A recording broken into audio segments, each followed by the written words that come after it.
ini dulu. Ini wifi dapat. Streaming mulai. Oke. Cek ya. Udah 2 ya. Tanggal berapa sekarang? 6. Halo guys, welcome to Dimensi Talk lagi. Potong. Tanggal 6 ya, 6 Oktober 2012. Kita ada di Lucy's Kitchen ya. Lucy's Kitchen ini tempat baru yang ada di Sudirman Park dan lumayan asik kok. Oke, tempatnya adem, enak. Terus sambil kita lihat diskusi yang bagus. Temanya ini the right to live, the right to die. Kalau kita ngomong live or die itu kesannya sangat ini ya, agak krusial gitu. Tapi ini mau coba dijabarin oleh presenter kita dengan apa sih sebenarnya, kenapa kita harus lahir dan kenapa kita harus mati dan bagaimana kita ngejalanin keduanya dengan pilihan kita sendiri gitu. Oke. Untuk presenternya kita kenalin Dimas Hidayat. Oke. Silakan. Dimas, kita sambut. Udah nih mulai ya. Oke, selamat malam semuanya. Thank you banget sebelumnya yang udah pada datang, udah pada yangsin diskusi gue hari ini. Thank you juga yang udah menyempatkan waktunya streaming. Hari ini gue mau bawain tentang kematian sebenarnya. Apa sih kematian itu? Apa sih hak kita untuk mati itu? Bagaimana sih sebenarnya kita menyikapi kematian itu? Apakah itu menjadi pilihan? Apakah itu menjadi sesuatu yang harus kita terima aja gitu? Atau gimana? Ya udah, langsung aja kita mulai. Hari ini judulnya The Right to Live, The Right to Die. Di gini nih. Oh, pakai space ya? Oh iya. Di bagian pertama ini gue mau ngebahas tentang hak asasi manusia. Seperti yang kita tahu, hak asasi manusia itu banyak banget macamnya, seperti hak untuk hidup, hak untuk bebas dari rasa takut, mendapatkan pekerjaan, hak untuk memilih agama, mendapat pendidikan, persamaan di mata hukum dan lain-lainnya. Banyak banget hak-hak asasi kita sebagai manusia. Dan tetapi yang paling penting adalah hak untuk hidup, karena kalau kita nggak hidup, kita nggak bisa dapetin hak yang lain itu. Gimana kita mau dapat kerja kalau kita nggak hidup? Ya nggak sih, bener kan? Nah, akan tetapi apa yang terjadi apabila seorang itu mengambil hak hidup kita? Misalnya kita dibunuh. Gimana sih kalau kita dibunuh? Apa sih yang negara lakukan kalau kita dibunuh? Negara mengatur dalam KUHP. Banyak banget nih pasal-pasal mengenai pembunuhan. Seperti bisa kita baca pasal 338 itu hukumannya 15 tahun. Kemudian ada pembunuhan berencana 20 tahun. Di sini gue ngelihat perbedaan pembunuhan biasa dengan pembunuhan berencana. Pembunuhan berencana itu lebih berat karena direncanakan dan itu beda hukumannya juga lebih berat juga. Ini banyak pasal-pasal, nggak usah kita bacain satu-satu. Pokoknya intinya adalah negara mengatur dan memberikan sanksi yang berat terhadap macam-macam kasus pembunuhan atau penghilangan nyawa. Kemudian yang kedua, bagian kedua yaitu tentang euthanasia. Mungkin di sini belum pada dengar atau udah pada dengar cuman belum terlalu paham. Gue pengen mencoba. Terlalu cepat, Bas. Terlalu cepat ya. Oke. Mungkin di sini gue akan bagi sedikit apa yang gue tahu, sedikit aja apa yang gue tahu tentang euthanasia. Euthanasia itu diambil dari bahasa Yunani, eu itu artinya good, thanatos itu artinya kematian. Sehingga menurut etimologis Yunani, euthanasia artinya the good death, mati dengan bangga atau mati tanpa penderitaan. Kemudian the British House of Lords Select Committee on Medical Ethics berkata, menurutnya euthanasia adalah intervensi disengaja dengan tujuan mengakhiri hidup orang lain agar mereka terbebas dari penderitaan atau rasa sakit. Itu sedikit definisinya. Kemudian ada lagi satu lagi definisinya menurut diagram Brody. Brody ini dokter ahli. Dia bilang euthanasia itu digambarkan A membunuh B, akan tapi dengan keinginan B dan B mendapatkan keuntungan dari situ. Keuntungan di sini bukan beneficial material atau apa, akan tapi mungkin lebih ke terbebas dari penderitaan yang dia alami saat itu. Itu menurut diagram Brody. Kemudian kita masuk ke klasifikasi euthanasia. Di sini euthanasia dibagi 3.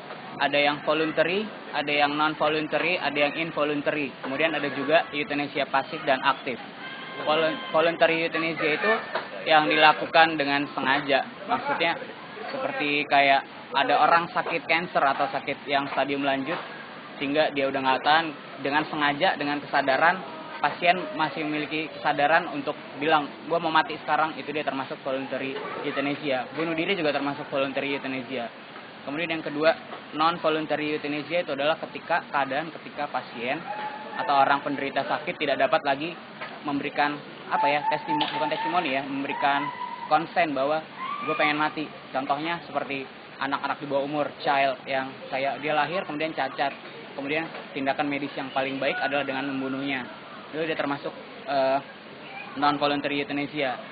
Aborsi juga termasuk non voluntary euthanasia. Kalau yang ketiga, involuntary, itu adalah euthanasia yang dilakukan dengan paksaan tanpa persetujuan dari si penderita. Contoh paling gampangnya adalah pembunuhan. Pembunuhan itu termasuk dari involuntary euthanasia. Kemudian euthanasia dibagi dua, pasif dan aktif.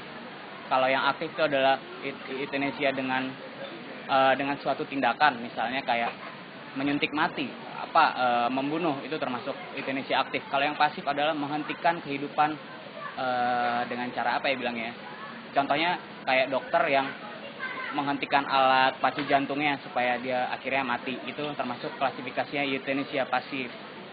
Begitu. Grogi. Oke, kemudian euthanasia ini dilakukan, ada satu organisasi yang melakukan euthanasia. Salah satu yang paling besar adalah namanya Dignity in Dying. Dignity in Dying ini dia ada tersebar di seluruh dunia, akan tapi base-nya di Inggris. Dignity in Dying, sekilas mengenai dia, terbentuk di UK tahun 1935, dulu namanya Wales Voluntary Euthanasia Legalization Society. Cuman dia ganti nama karena nggak dilegalkan. Akhirnya dia ganti nama Euthanasia Society. Kemudian dia ganti nama lagi menjadi Dignity in Dying karena dia merasa euthanasia itu banyak yang nggak setuju. Akhirnya dia mengganti nama Dignity in Dying. Didanai oleh sukarela, oleh publik dan supporternya. Kemudian Dignity in Dying ini nggak cuman hanya membunuh, nggak hanya mengakhiri nyawa orang aja, tapi dia memberikan satu program namanya End of Life Choice. Seperti misalnya ketika lo divonis dokter, nyawa lo tinggal 1 tahun lagi atau tinggal 6 bulan lagi, kemudian lo daftar ke Dignity in Dying itu. Kita gabung ke program End of Life Choice itu, di mana pada saat terakhir kematian kita, 6 bulan sisa hidup kita itu, kita akan dijamu, keinginan kita akan berusaha dipenuhin semua sama dia di End of Life Choice ini gitu. Misalnya kayak gue pengen ketemu dong sama Britney Spears misalnya, dia akan coba datengin gitu. Itulah hebatnya sih Dignity in Dying di End of Life Choice itu. Sehingga akhirnya ketika pada akhir hidupnya kita juga bisa memilih mau mati dengan cara apa.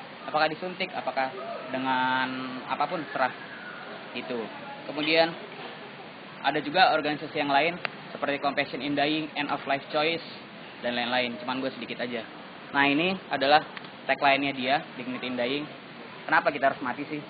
Ending unnecessary suffering, good end life care, dan preventing the worst. Tuh. Kemudian mereka juga memberikan fakta. Fakta itu apa ya bahasa Indonesianya?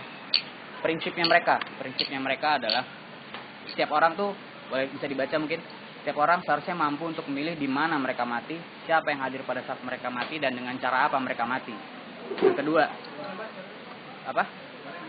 setiap orang seharusnya mampu untuk memilih di mana mereka mati, siapa yang hadir pada saat mereka mati, dan dengan cara apa mereka akan mati. Fakta apa tadi? Prinsip. Jadi prinsip matinya ada 3, gue boleh milih. Dignity in Dying. Kemudian yang kedua, setiap orang harus memiliki akses informasi mengenai pilihan mereka. Misalnya ketika kita punya hak untuk bertanya sama dokter, dokter, nyawa gue tinggal berapa lama lagi? Dokter, gue sakit apa? Dokter, ini kesempatan gue untuk hidup masih bisa nggak sih? Terus yang ketiga adalah, paling penting, setiap individu harus memiliki rencana dan kontrol mengenai kematian mereka, termasuk obat-obatan apa yang akan mereka gunakan. Kita punya hak untuk, misalnya dokter bilang, kamu harus pakai obat ini supaya kamu sembuh atau supaya kamu terhindar dari sakit, kita bisa menolak. Gue nggak mau, gue mau milih mati aja. Itu hak kita, kendali kita. Ini yang mereka perjuangkan. Inilah fakta mereka. Seperti ada nih gambarnya, diagram lah ya. Diagram fakta mereka. Choice, access, and control. Principles for dignity at the end of life. Kemudian apa sih yang mereka lakukan ke publik sebenarnya? Yang pertama, hukum mengenai hukum mengenai euthanasia atau di sana tuh dibilangnya law of assisted dying, mati dengan asistensi orang, itu masih sangat abu-abu, masih belum dilegalkan atau juga masih belum diilegalkan.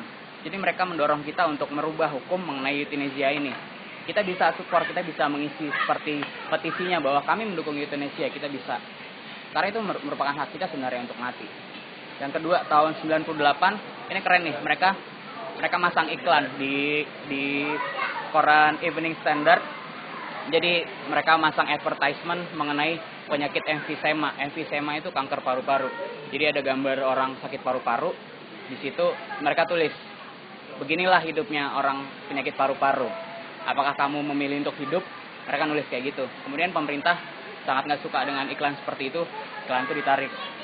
Kemudian ada juga tahun 90-an, ada namanya Anthony Cocker. Anthony Cocker ditangkap karena dia membunuh istrinya. Karena istrinya udah sakit sklerosis. Itu udah nggak enak banget, istrinya keadaannya minta mati. Akhirnya dibunuh sama dia. Sama ada satu lagi, Dr. Nigel Cox. Ini juga dia bertanggung jawab terhadap pembunuhan beberapa orang, kasus euthanasia juga. Gitu. Mereka memperjuangkan akhirnya orang-orang ini bebas. Gitu. Bagian keempat, ini adalah perdebatan pro dan kontra mengenai euthanasia. Yang pertama gue masuk, kenapa orang itu menganggap euthanasia itu jelek. Awalnya pada zaman Nazi, ada namanya Nazi Euthanasia Program atau yang dikenal dengan Action T4. Adolf Jost pada tahun 1985 dianggap bertanggung jawab untuk membunuh 70.000 orang cacat, kaum Jerman sendiri.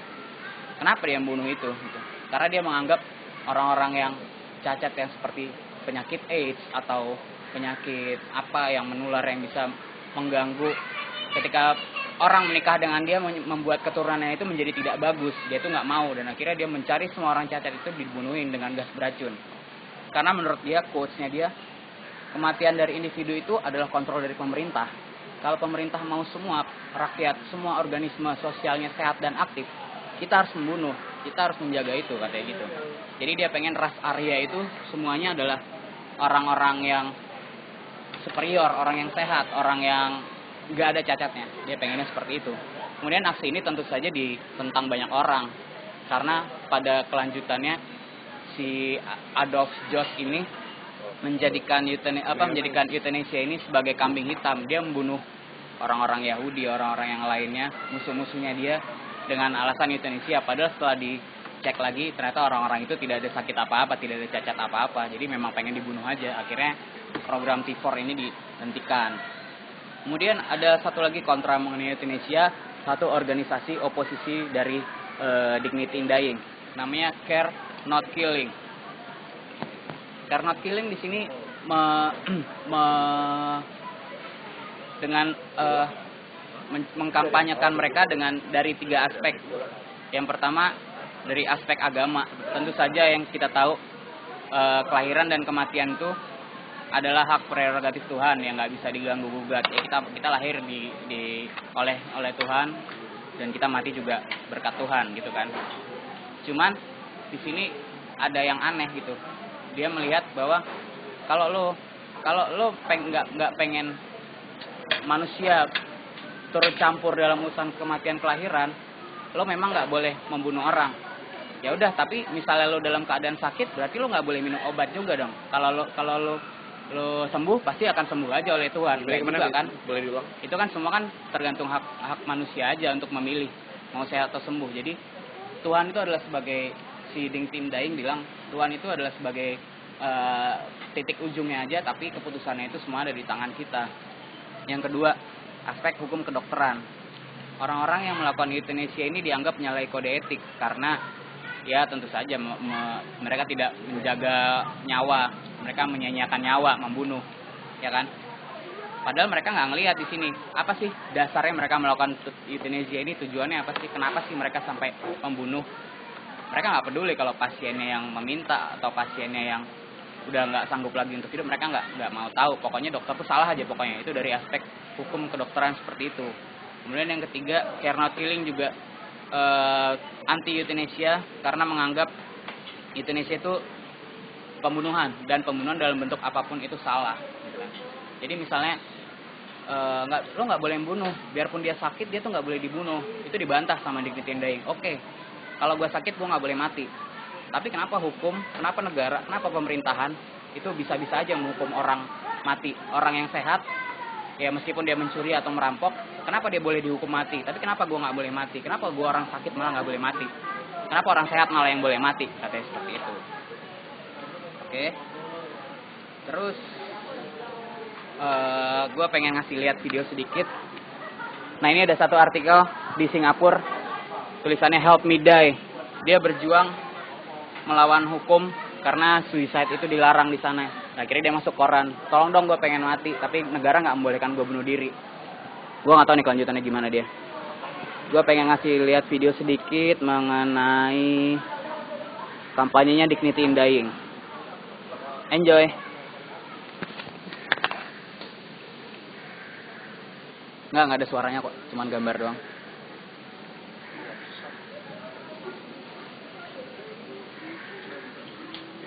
Di belakang kelihatan nggak?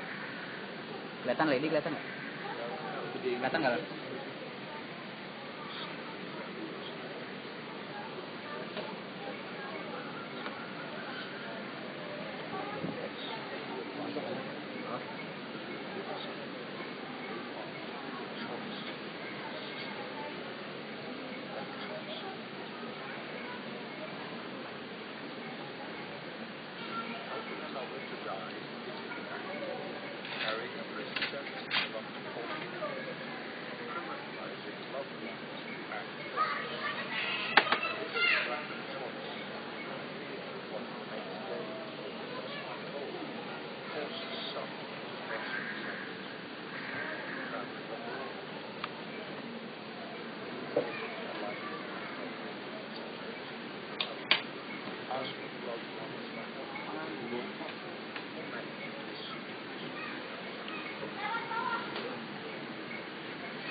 Nah, ini mereka kampanye tentang perubahan hukum di mengenai euthanasia.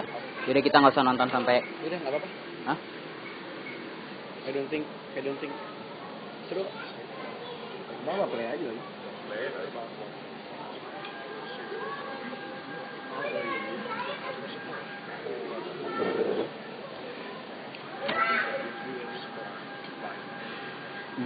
Last resort.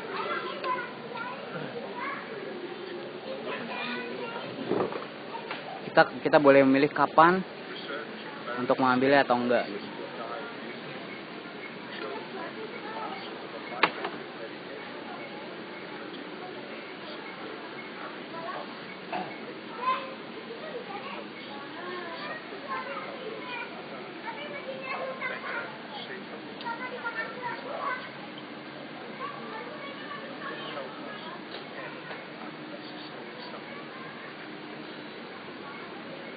Respect choice.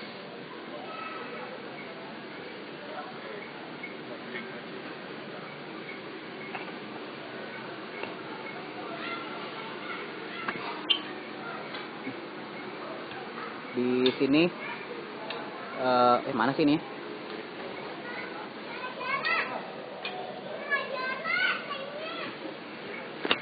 Di sini mereka bilang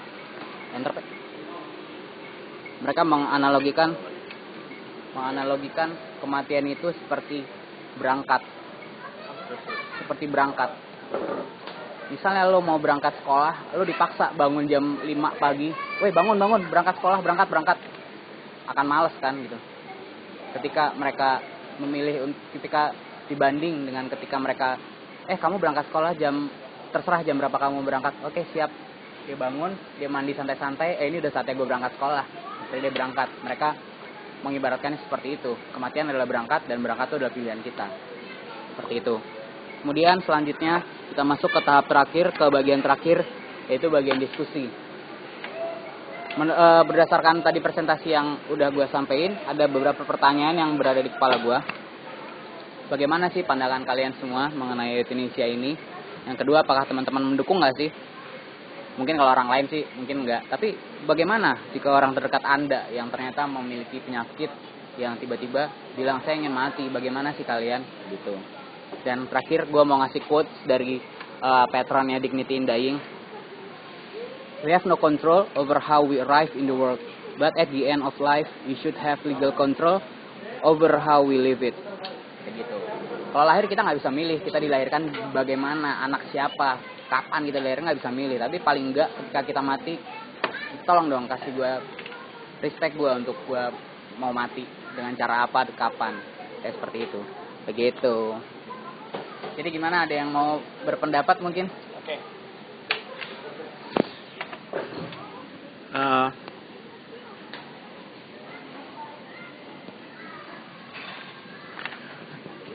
Informatif slide ya, bagus dan cukup jelas tentang euthanasia. Slide-nya sangat simpel dan sangat informatif, layoutnya bagus dan tentunya informasinya juga nggak kalah, delivery-nya juga bagus. Lalu di poin ketiga ini, intinya sekarang summary tentang euthanasia ini adalah how we die ya. How we die. Jadi euthanasia sebenarnya kan the good death, istilahnya mati yang baik. Kalau orang dengar mati kan pasti kan buruk semua gitu, dan ternyata dia ngasih kita kacamata kuda dibuka untuk mati itu ternyata bisa baik gitu dengan euthanasia ini gitu. Untuk 3 pertanyaan ini kita serahin kepada crowd, dan untuk yang baru streaming biasanya kita memang setelah presentasi ini kita semua berdiskusi untuk sampein apa yang ada di pikiran kita tentang diskusi ini, dan kita diskusinya dengan orang lain. Oke? Sekarang start dari mana ya? Start dari nomor 1 aja dulu. Nomor 1, oke. Bagaimana pandangan kalian mengenai euthanasia? Mungkin untuk yang streaming bisa tweet misalnya, pandangan kalian tuh gimana sih tentang euthanasia, bisa langsung tweet di @dimensitalk kalau belum follow. Jadi biar kita bisa ikut live discussion ya. Untuk yang ada di sini silakan mau discuss. Mungkin dari Galon. Terlalu ini ya, ribet apa berat ya? Oke, silakan. Kalau menurut gue tentang euthanasia,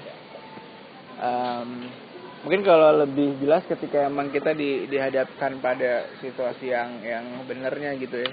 Kayak misalkan lo ngelihat ada orang gitu udah sakit parah berbulan-bulan gitu, pasti ada gitu kelintas dalam pikiran lo, aduh mendingan dia matiin aja deh gitu. Sebenarnya kesannya sih emang jahat banget gitu, cuman pasti di sisi lo yang lain juga kasihan kan ngelihat dia. Kayak dulu, kayak misalkan kalau di kehidupan gue tuh gue ngelihat kakek gue gitu stroke setahun gitu, nggak bisa ngapa-ngapain gitu.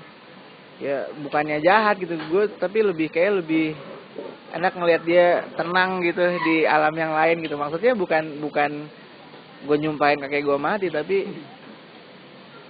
ya gue nggak kuat aja ngeliat dia terus menderita gitu. Cuman kan hal tersebut pasti akan bertentangan dengan hal-hal lain gitu. Kalau di diskusi sebelumnya kan juga kita bahas tuh, pasti setiap hal tuh saling ada gesekannya gitu. Tapi ya kalau menurut sudut pandang dari gue sih, apakah teman-teman akan mendukung tindakan euthanasia? Kalau gue pribadi, kalau emang kondisinya mengharuskan, kenapa enggak gitu. So kalau orang punya hak untuk hidup ya juga menurut gue mati juga hak gitu.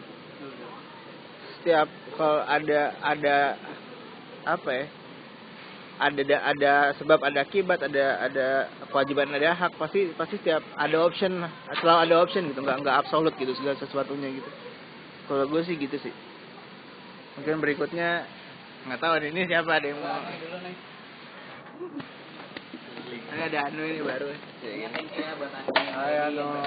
Anu dari Bogor loh ini. Kalau menurut gue sebenarnya tentang euthanasia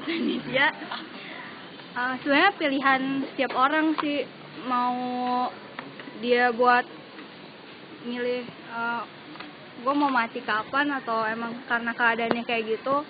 Ya kalau dipikir-pikir kalaupun terus-terusan hidup tapi dengan bantuan pengobatan dan lain sebagainya kan itu bisa memakan biaya juga gitu buat logisnya. Tapi kalau ujung-ujungnya ternyata ya gitu juga, berpulang juga, ya mungkin salah satu caranya ya ke situ gitu. Tergantung pemilihannya aja sih, si korbannya terutama. Dan keinginan korbannya mau mengakhiri atau enggak. Iya. Dari Ada lagi? Apa lagi? Oke, ada pertanyaannya kok. Ini sampaikan aja argumentasi. ada yang mau komen nggak di print? Soalnya kalau nggak komentar nanti suruh bayarin semuanya. Gimana? Mau nggak? Gue nggak bisa komen. Oke. Kalau menurut saya, pandangan gue tentang euthanasia itu gimana ya? Kemarin sih gue ada case yang bisa dibagi mungkin. Jadi ada teman gereja gue tuh dia meninggal. Dia itu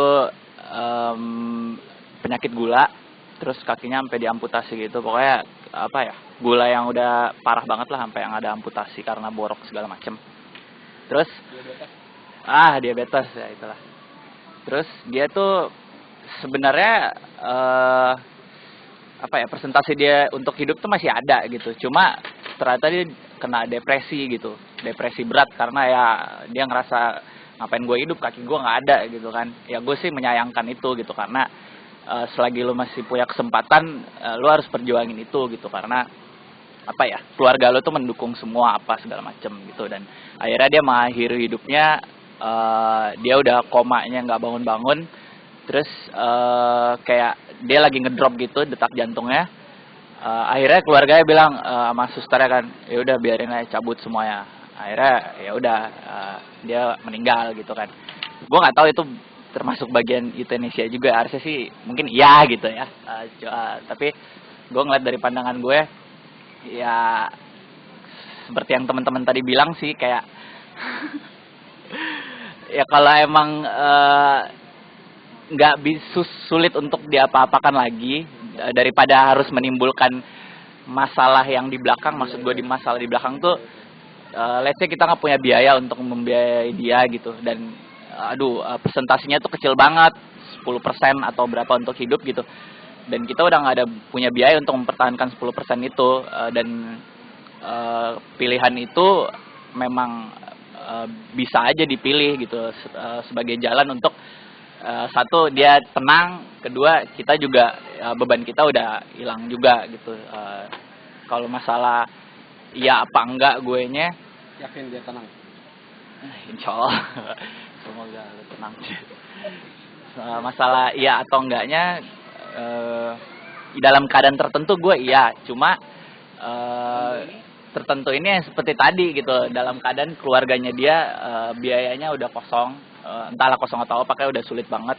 Dan kedua dianya udah presentasinya udah drop banget, dan dia sendiri pun udah nggak ada niat untuk hidup gitu. Kalau itu gue berpikiran iya, cuma sebenarnya dalam hati gue sih aslinya sih enggak gitu. Selagi lo bisa mempertahankan hidup, pertahankanlah itu, karena itu ya hidup tuh anugerah, men. Ya menurut gue sih itu. Gue nggak bilang yes or no sih, tergantung kondisinya gimana. Kalau emang kondisinya mengharuskan ya sudah, mau diapakan gitu. Ya udah. Mungkin sebelum Keraben, gue simpulkan dulu kayak. Oke, jadi dari tadi udah siapa namanya? Siapa namanya? Anur. Slide ya, Nur Slide ya. Oke, Galon, Anur dan Kay.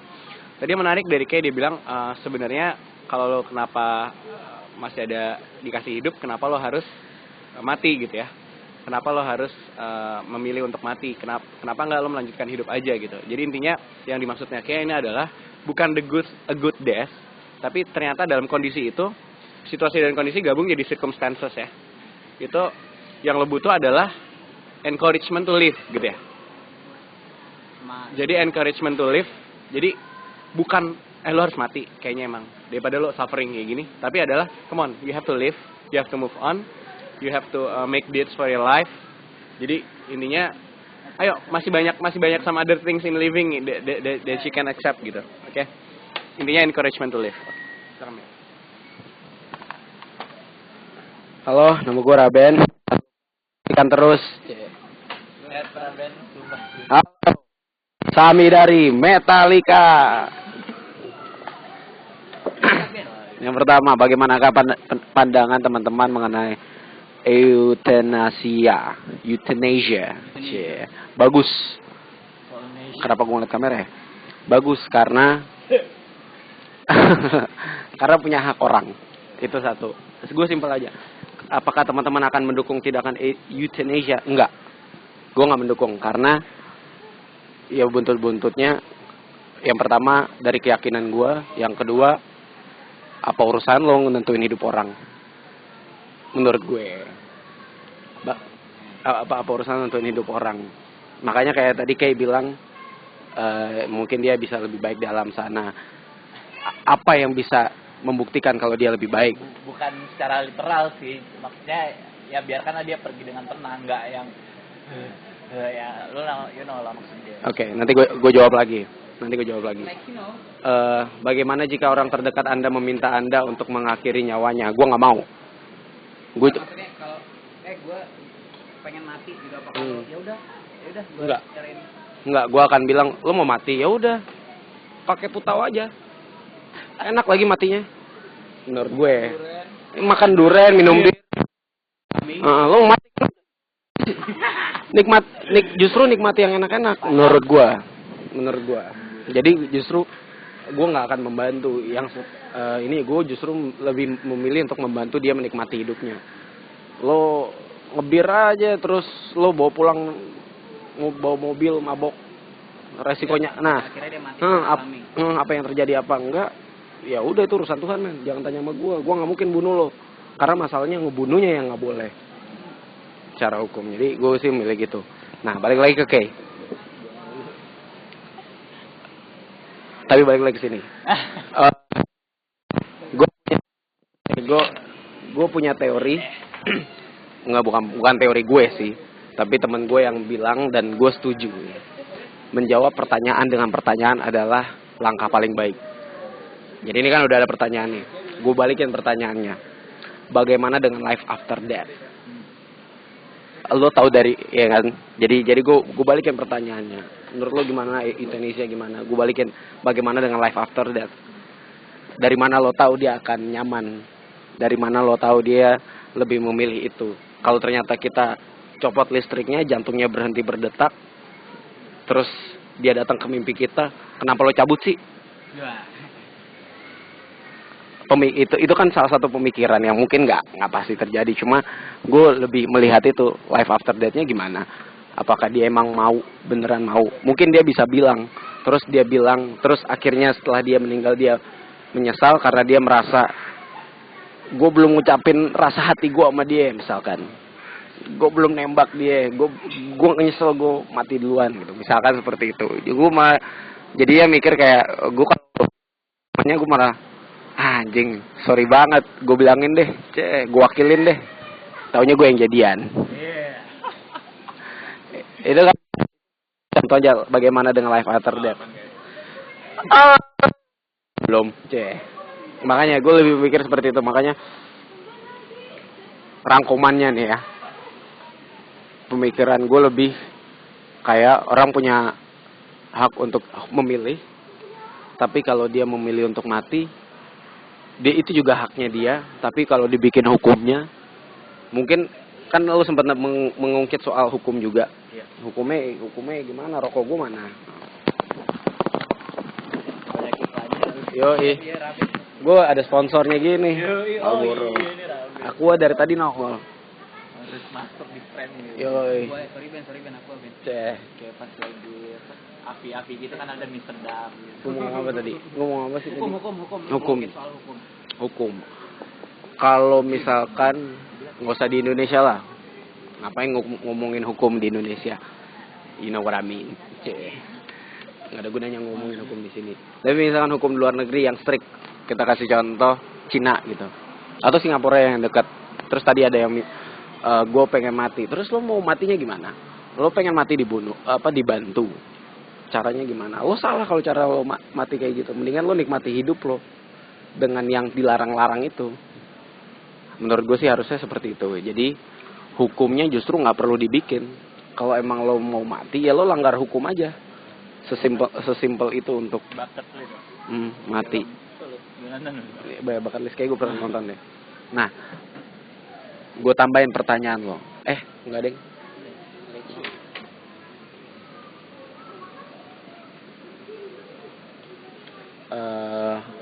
Ini kan mendukung. Apakah mendukung? Gue bilang tadi enggak. Terus apakah harus dibubarkan?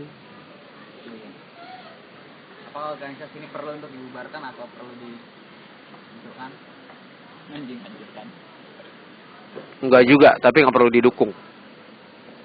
Kenapa gue bilang nggak perlu dibubarkan? Karena ya lah urusan lo kali, lo mau ngapain? Itu hak dia mendirikan Iya. perusahaan. Gitu. Iya, lo mau bikin apa aja urusan lo. Tapi mau dibikin hukum, dibikin legalnya, misalnya disetujui dengan negara gitu-gitu, nggak usah lah. Lo mau bikin lo mau menurut gue nih objektif orang yang sok nggak peduli, lo mau ngurusin sesuatu yang nggak penting, nggak usah dibikin hukumnya oleh negara. Menurut gue sih seperti itu. Lo nggak usah dibikin hukumnya oleh negara. Lo bikin komunitasnya silahkan, tapi ngebuat orang ngebuat hukumnya itu nggak penting. Karena pada akhirnya lo melakukan euthanasia ini, terus lo bunuh orang, akhirnya lo yang orang keduanya yang dihukum. Orang mati ngapain dihukum? Tapi Pembunuhnya yang dihukum. Menurut gue seperti itu. Terus tadi lo ada satu lagi, kayak lo ngomong apa ya? Oh, kasus temen bilang enggak, orang tuanya ya udah cabut aja.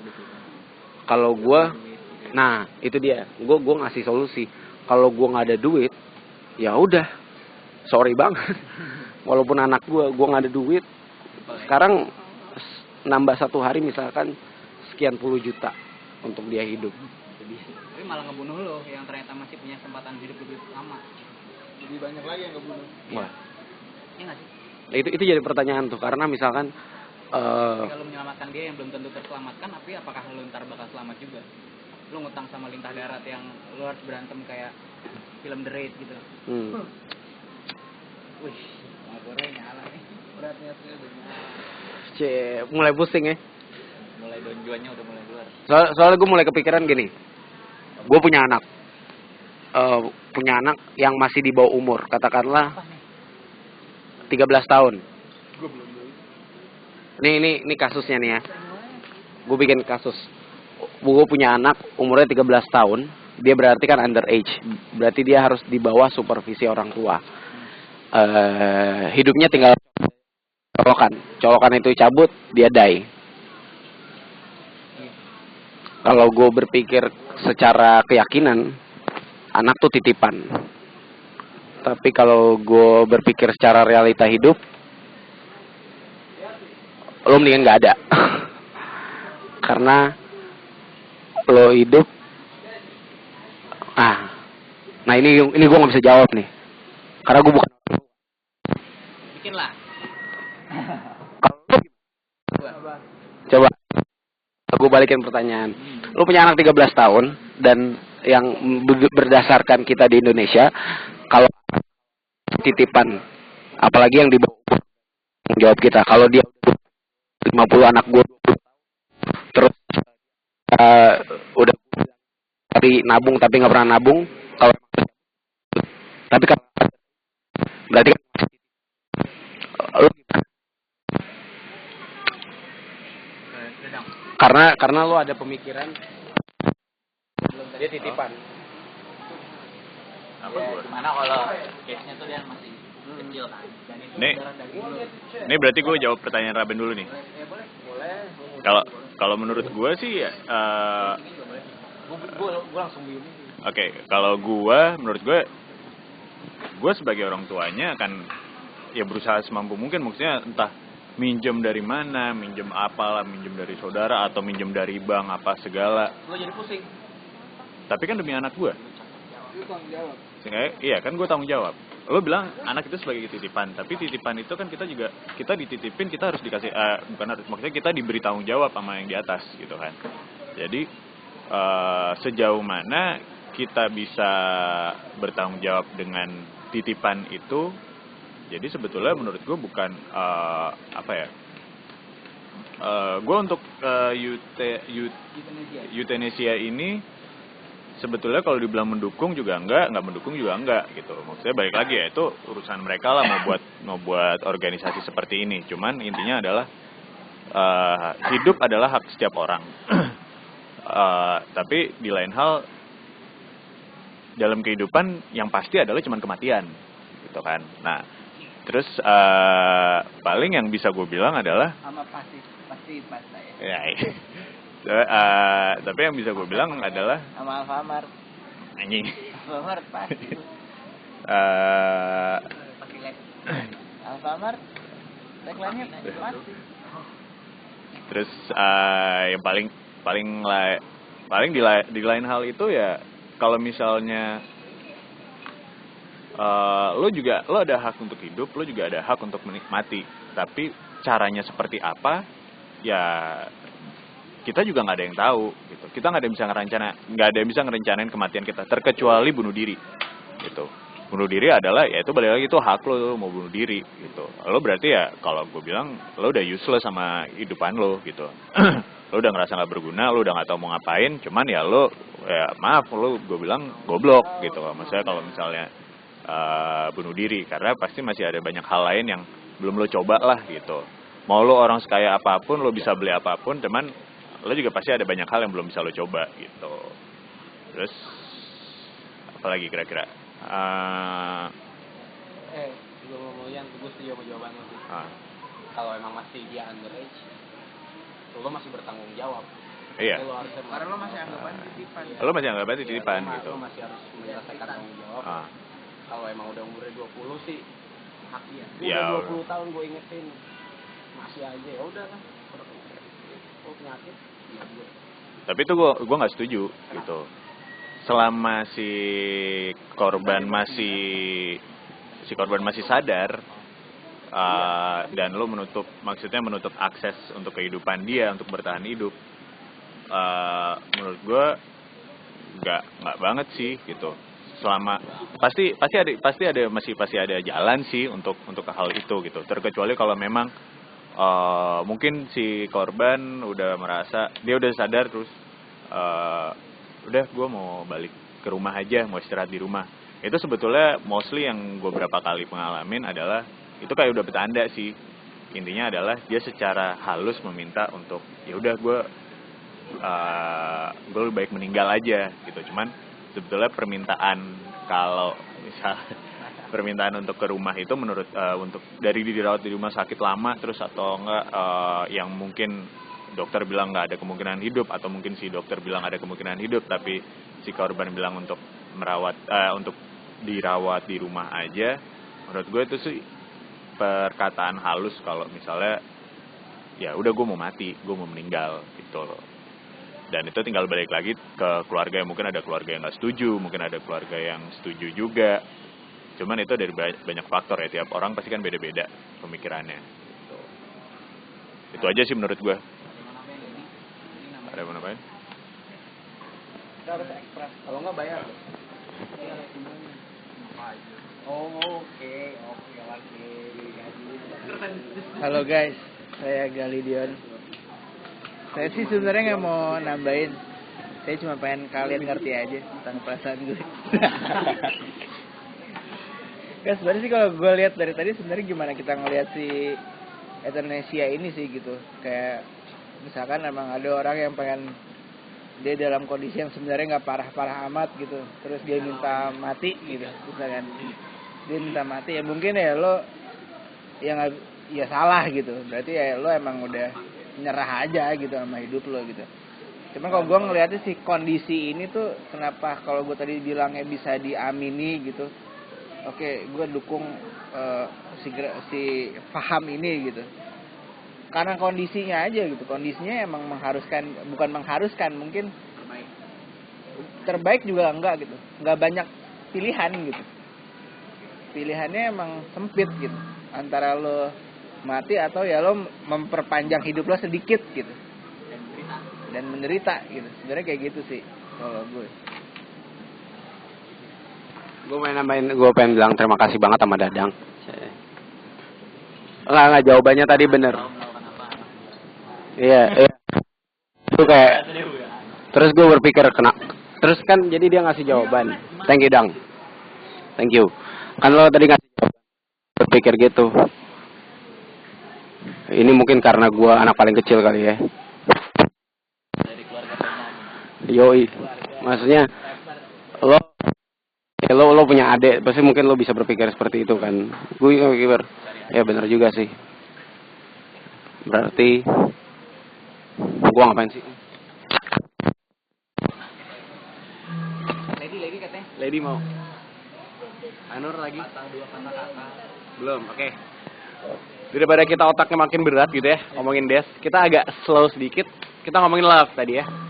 Mungkin enggak. Kita bukan quiz dulu. Enggak. Kalau ada price-nya boleh gitu ya, gue buka. Cuma ini nggak ada price-nya.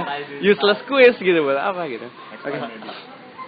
Jadi tadi melankolis si galon ini lagi bahas tentang perasaan gimana gitu. Jadi ini juga pelajaran buat para wanita gitu ya. Jadi kalau ada pasangan yang bilang I die for you gitu, saya rela mati buat kalian. Itu adalah part of euthanasia kan sebenarnya. Gue rela mati buat lo gitu. Itu pilihan gue. Good death menurut gue adalah mati buat lo gitu ya. Sebenarnya kalian setelah berdampingan atau memilih cowok yang bodoh. Karena apa? If I love you, bukan I die for you, tapi I will stay alive for you. Karena dengan stay alive for you, banyak bisa dilakukan gitu. Ya nggak sih? Jualan. Nggak. Kacamata lo gue buka dalam artian gini. Ngapain lo mati? Giliran gue mati terus lo sama siapa? Pasangan gue sama siapa kalau lo mati? Kan gitu kalau bagi pikiran wanita. Kalau pikiran wanita pintar gitu ya. Bayangkan kan kita udah nyentuh feelings, jadi oh gila die for you gitu rasanya, padahal itu kalian bodoh sebenarnya. Jadi you have to stay alive gitu untuk people who you love gitu ya. Banyak orang-orang yang gue cintai, yang gue sayangi, gue stay alive buat kalian ya kan. Oke.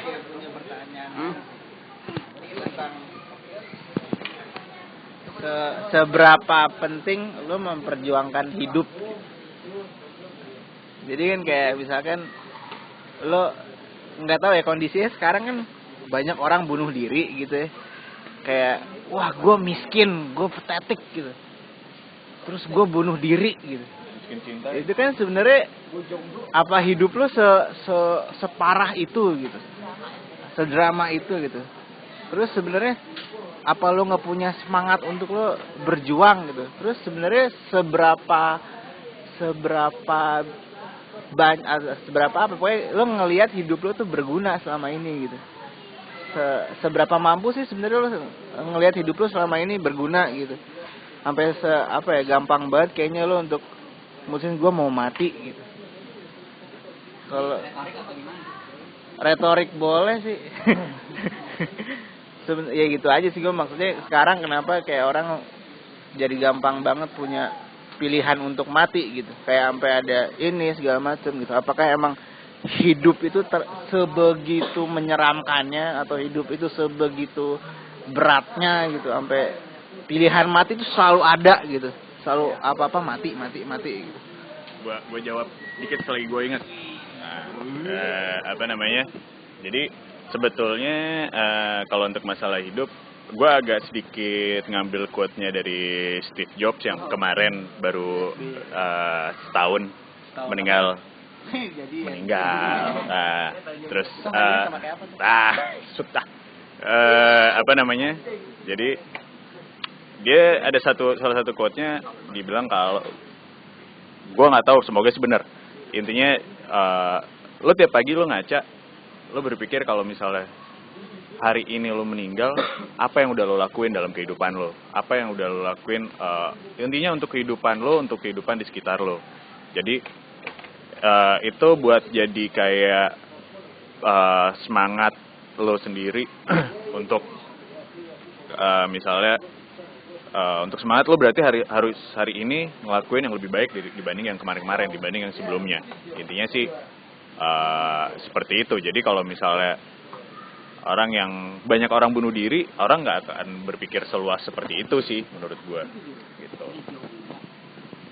Itu menurut gue. Kalau yang lain Mungkin ada disambung. Boleh.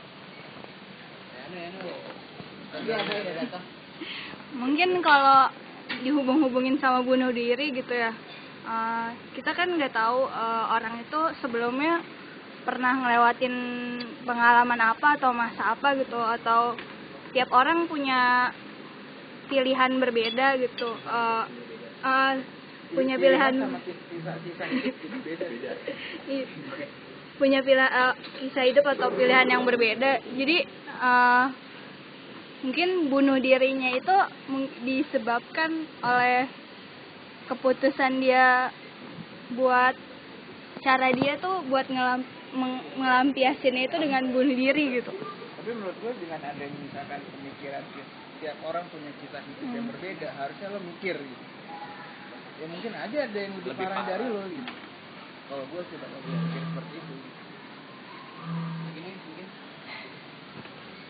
Tapi mungkin dari dianya sendiri nggak berpikir ke arah situ gitu. Jadi cara pikirnya sempit, jadi dia berkeputusan pengen mengakhiri hidupnya gitu.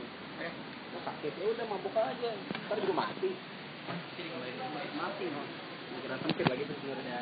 Sebenarnya semua ada jalan keluar, ada getaway gitu ya. Benar. Dalam artian gini, tadi yang Galon sampaikan gitu, apakah hidup lo begitu sulit sehingga pilihan mati itu selalu ada gitu kan? Sampai tadi Anur bilang kalau misalnya ya itu pilihan dia sendiri gitu, karena cara pikir dia yang sempit. Kalau udah ada statement seperti itu gitu loh, selama ini kita hidup bersosialisasi buat apa?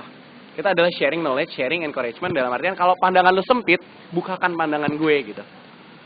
Dalam lo melihat masalah ini sempit nih, lo cerita ke orang bisa encourage, akhirnya pandangan lo semakin terbuka satu sama lain. Sebelum lo kuliah, masih SMA lo belum berpikiran seperti ini kan? Dalam arti begitu masuk kuliah, lo baru kebuka pikirannya, oh iya ya, ternyata hidup tuh ada daerah yang bukan Bogor loh, misalnya gitu ya. Dalam artian gitu loh, kalau misalnya kemarin pikirnya sempit, cuman Bogor doang, Kebun Raya, rusak gitu ya. Cuma begitu masuk kuliah, oh ada busway, oh ternyata bisa gini, oh ternyata gini, oh polemiknya lebih lebar lagi. Jadi menurut gue emang nggak perlu gitu. Dalam artian secara pribadi pun gue agak kontras sebenarnya dengan ini. Jadi dalam artian misalnya lo punya pandangan worst end my life gitu ya, sebenarnya lo harus mencari solusi. How do I keep stay alive gitu? Gimana lo harus bisa bertahan hidup? Jadi inside out, apa yang bisa lo berikan terhadap kehidupan? Bukan kenapa kehidupan yang push lo, tapi apa yang lo bisa berikan kepada kehidupan. Oke. Oke, tadi kita udah dengar banyak banget pendapat dari teman-teman dan itu sesuai apa? Enggak. Jangan kemana-mana. Dan ini sesuai banget dengan talk. Nah, sesuai dengan survei yang udah dilakukan sama apa ya? Gue lupa nama badannya apa. Pokoknya dia badan yang dia mensurvei apakah kalian menganggap euthanasia itu rich bar ya. Dia mensurvei 100 orang apakah kalian setuju dengan tindakan euthanasia. 85 orang setuju dengan tindakan euthanasia. Kalau misalnya itu udah keinginan lo, itu udah menjadi jalan hidup, udah menjadi keputusan lo, ya udah 15 orang lagi nggak setuju. Dari 85 orang itu yang setuju itu sebanyak 70%-nya adalah ateis dan 30%-nya itu orang beragama yang setuju. Nah, itu apa? Nah, iya, gitu. Bentar. Terus ini sesuai berarti survei yang dilakukan banyak yang setuju dengan euthanasia, banyak yang enggak, dengan situasional ya tentunya ya. Dan di sini gue mau bilang tadi pertanyaannya adalah kenapa sih apakah hidup itu segitu susahnya sehingga lo kok banyak yang menggampangkan untuk memilih mati gitu kan. Ini dijawab si Care Not Killing tadi. Dia juga bilang kayak gitu. Kenapa sih lo pada pengen mati? Kenapa lo nggak hidup aja? Care Not Killing berusaha banget untuk meningkatkan apa ya, dia yang pertama meningkatkan sistem medikal di Indonesia. Jadi bagaimana meningkatkan persentase kehidupan orang dengan alat yang lebih canggih lah, apalah dengan supaya orang hidup lebih layak. Tapi Dignity in Dying juga nggak merta-merta ketika bos gue mau mati bunuh gue dong, nggak gitu. Gue ngisi form Dignity in Dying gimana gue mau mati, gue mau apply gue mau mati itu gimana. Jadi itu banyak banget pertanyaannya, seperti apa sih kasus lo, penyakit apa yang lo derita, udah berapa lama menderita, pokoknya dan itu harus di-apply dulu ke dia. Kalau dia menerima, menganggap, tadi gue udah nulis kalau pasien itu cocok, dia baru ikut di program Dignity in Dying. Dan itu juga nggak semerta-merta langsung dibunuh pada detik itu juga, enggak. Jadi lo apa sih yang belum lo capai di hidup nih? Apa sih cita-cita terdalam lo, cita tersembunyi lo? Yuk kita berusaha capai dulu sebelum lo mati gitu. Dan ini harus kriteria orang yang cocok, kriteria orang yang bukan sekedar putus cinta apa terus pengen mati, enggak, dengan keadaan yang gitu, kanker stadium lanjut lah, atau umurnya udah 127 tahun lah misalnya, yang udah ya lah 2 hari lagi juga mati kayak gitu. Nah, jadi Dignity in Dying ini, euthanasia pada secara umumnya itu nggak semerta-merta membunuh orang dengan gampang gitu. Ada case-nya nggak? Maksudnya kan lu bilang di apa namanya? Oh sorry. Maksudnya kan lu bilang case-nya kenapa dong? Kan lu bilang tadi maksudnya kayak di support kalau misalnya berhasil, maksudnya menurut syarat-syaratnya itu cocok. Kan lu bilang apa yang belum dicapai. Oh iya. Ada yang case yang contohnya nggak, ada case contohnya nggak? Maksudnya si orang ini diapain, mungkin ke Himalaya gitu atau gimana? Gue nonton film, ada yang main Al Pacino, itu nama filmnya You Don't Know Jack. Al Pacino siapa? Yang main Al Pacinonya? Yang main Al Pacino. Yang main .2 Al Pacino. Itu based on true story. Judulnya You Don't Know Jack, cerita tentang Jack Kevorkian. Dia ini dokter Rusia. Dia adalah pelaku euthanasia terbesar sih sebenarnya. Sampai dia dipanggil malaikat maut, the death. Cari di Google ntar kalau mau. Terus jadi awalnya itu dia gue lupa apakah siapanya sih, tantenya atau kakaknya ya. Oh belum nonton ya. Jadi itu kayak kakaknya gitu. Dia bilang saya udah nggak sanggup untuk ini, boleh nggak saya mati gitu. Akhirnya si dokter ini juga dengan nggak semerta-merta itu dia lama banget prosesnya, sampai akhirnya ya deh kayaknya lu udah cukup mati, udah saatnya mati, akhirnya dibunuh gitu kan. Dan si Jack Kevorkian ini bikin institusi kayak gitu juga, euthanasia, di mana orang apply. Dan apa tadi pertanyaan lo, bagaimana contoh case-nya itu si Jack Kevorkian itu dia membunuh berapa puluh orang itu, dia sempat membunuh berapa puluh orang yang mendaftar ke dia untuk di euthanasia, disuntik mati. Maksud gua, sebelum dia mati, maksudnya apa nih yang belum lo capai kan tadi? Oh iya, itunya. Gua contohnya ada kan mungkin yang direalisasikan. Oh kayak bucket list gitu ya? Kalau itu sih, gue nggak sampai situ. Tapi dia di kampanye dia bilang seperti itu. Di end of life choice itu kita akan berusaha fulfill and satisfy your hidden desire gitu. Tapi cuman nggak ada sih personal storiesnya, cuman gue nggak ini. Bentar, gue ada sedikit lagi tadi yang mau gue sampaikan. Cuman apapun tadi ini kita setuju atau tidak setuju, sayangnya kita nggak bisa main di sini, apalagi di Indonesia itu nggak bisa. Euthanasia itu hanya legal di Belanda, yang kedua itu di lupa, Eropa Timur, dan beberapa bagian Amerika. UK juga nggak legal, anehnya UK nggak legal, markasnya dia itu Eropa Timur sih, Eropa Timuran gitu, ada beberapa kota di Eropa Timur yang boleh. Kalau di Indonesia sendiri, euthanasia ada pasalnya. Kalau kita boleh berbalik sedikit, ini pasal 344, euthanasia dengan ancaman pidana setinggi-tingginya 12 tahun penjara, sama hampir mirip dengan pembunuhan. Berarti euthanasia itu sudah nyaris dilakukan, diklasifikasikan pembunuhan. Di Indonesia nggak boleh. Dokter yang melakukan euthanasia juga akan dihukum. Begitu. Terus ya mungkin segitu dulu. Oke, mungkin mau nambahin? Enggak, gue mau nanya. Oh iya. Mau nanya masalah Dignity in Dying. Apakah dia total concern untuk nge-serve orang untuk dignity in dying itu sendiri apa atau misalnya orang kanker stadium 4 dan dia bilang kalau gue mau mati aja, tolong lo serve gue biar matinya enak gitu kan. Apa si dignity in dying ini juga ada ini apa usaha untuk istilahnya menyembuhkan orang ini, gimana ya, misalnya bukan membangkitkan motivasi juga sih, di samping dia nge-serve dia untuk matinya bagus gitu, di sisi lain juga dia kayak mencarikan usaha lain untuk mempertahankan orang itu hidup. Misalnya goblok-gobloknya kayak apa ke kiai siapa gitu, misalnya bego-begonya ya, kayak gitu loh. Pengobatan apa? Iya, maksudnya kayak gitu. Jawabannya iya. Iya. Jadi mereka bekerja sama dengan rumah sakit. Jadi nggak totally, ya udah lo mati sini gue ini gitu. Udah, lo mati, pengobatan lo dicabut enggak? Enggak ya. Mereka tetap dikasih. Tetap ada usaha untuk paling nggak dia bisa tetap staying alive. treatment atau dikasih medicine, morfin apa segala. Pokoknya ya gitu.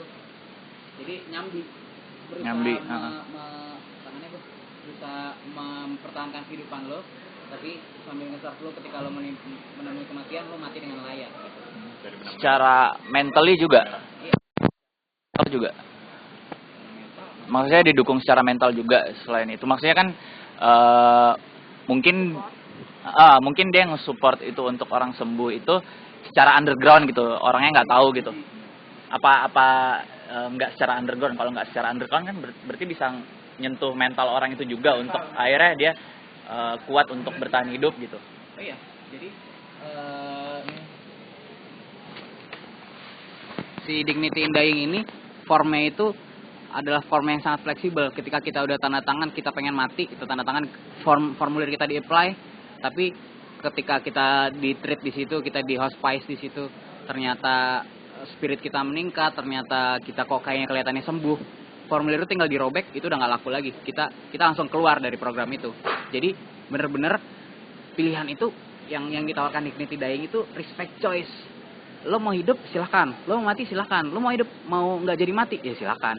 Kayak gitu, mereka bener-bener apa ya, kalau istilahnya kayak orang labil lah gitu, mau ini boleh, mau ini boleh, kita mah dukung aja dari belakang mah gitu. Dia mah gitu. Kalau case-nya tuh di ending orang kalau di case-nya itu di endingnya ternyata si orang itu punya kesempatan untuk hidup, tapi dia tetap memilih untuk mati. Gimana sih dignity in dying akhirnya bertindak gitu loh. Maksudnya apakah tetap ya udah dia yang mau mati ya udah gua suntik aja, apa dia tetap mempertahankan? Kalau menurut gua pasti si dignity in dying ikut. Dignity in dying enggak memilih untuk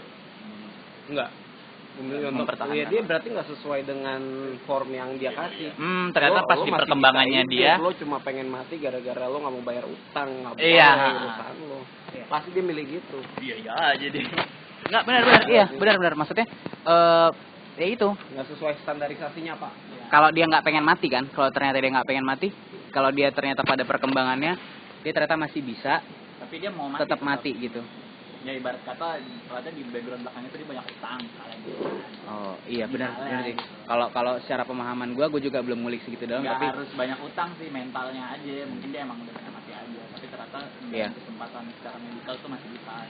Ya kan ada tim supervisinya yang kayak melihat perkembangannya, kalau ternyata ini naik gitu, ya sorry bos, lu kayaknya cukup kuat deh untuk melanjutkan hidup secara normal gitu. Kayaknya lu mungkin pas awal-awal dia daftar memenuhi applicable nih gitu. Pas perkembangannya satu persatu checklistnya tuh nurun gitu.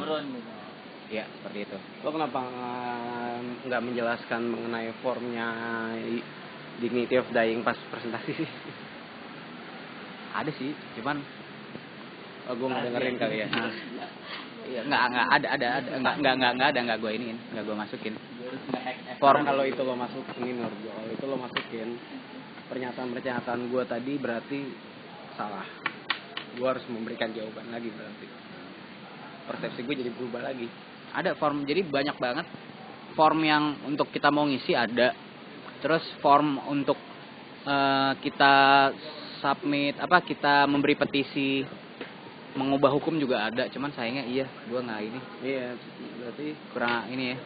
Enggak salah. Mungkin Seru lagi banget baru sih. ingat sih. Iya, benar. Cuma berarti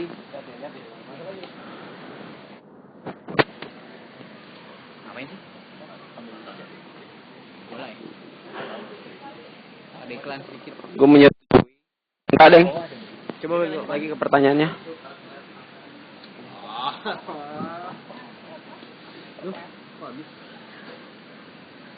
Oke, karena dari awal lo adalah ngebunuh orang yang mau mati, gitu.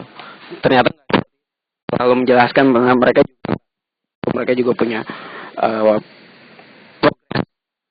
punya planningnya gitu. Sebagaimana pandangan teman-teman mengenai euthanasia semakin bagus berarti. Apakah teman-teman akan Indonesia tetap enggak? Organisasinya ditutup deh, iya gitu kan.